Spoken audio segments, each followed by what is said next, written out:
ಪ್ರತಿಯೊಬ್ಬ ರೈತರ ನೇತೃತ್ವದೊಳಗೆ ಇದು ಹೋರಾಟ ಐತಿ. ಯಾವುದೋ ರಾಜಕಾರಣ, ಜಾತಿ, ಧರ್ಮ, ಯಾವುದೇ ಮತಕ್ಷೇತ್ರ ಯಾವುದೂ ನಮಗೆ ಸಂಬಂಧ ಇಲ್ಲ. ಇಲಾಖೆಯವ್ರ ಲಕ್ಷ್ಯಕ್ಕೆ ತಗೋರಿ, ಯಾವುದಕ್ಕೂ ಸಂಬಂಧ ಇಲ್ಲ. ಇದು ರಾಜಕಾರಣ ವೇದಿಕೆ ಅಲ್ಲ. ಯಾವುದೇ ವಿರೋಧ ಪಕ್ಷ ನಾಯಕಿರ್ಲಿ, ಹಾಲಿ ಶಾಸಕಿರ್ಲಿ, ಮಾಜಿ ಶಾಸಕಿರ್ಲಿ, ತಾಲೂಕ್ ಪಂಚಾಯತ್ ಸದಸ್ಯರ್ಲಿ, ಗ್ರಾಮ ಪಂಚಾಯತ್ ಸದಸ್ಯರ್ಲಿ, ಬರುವಾಗ 10 ಕಿಲೋಮೀಟರ್ ಹಿಂದ ವಿಚಾರ ಮಾಡಿಕೊಂಡು ಬಾ. ಒಮ್ಮೆ ಬಂದೆ ಅಂದ್ರ ಹೊರಗೆ ಹೋಗಂಗಿಲ್ಲ. ಏನಾರ ಹೆಚ್ಚು ಕಡಿಮೆ ಆದ್ರೆ ನಾ ಜವಾಬ್ದಾರಿ ಅಲ್ಲ. ಮೊದಲ ಬರಬೇಡ.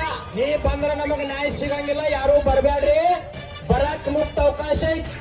ಆದ್ರ ಬಂದ್ರಿ ಅಂತಂದ್ರ ನಾಟಕ ಮಾಡಿ ಹೋಗುವಂಗಿಲ್ಲ. 5 ದಿನ ಆಯ್ತು ಕುಂತೀವಿ.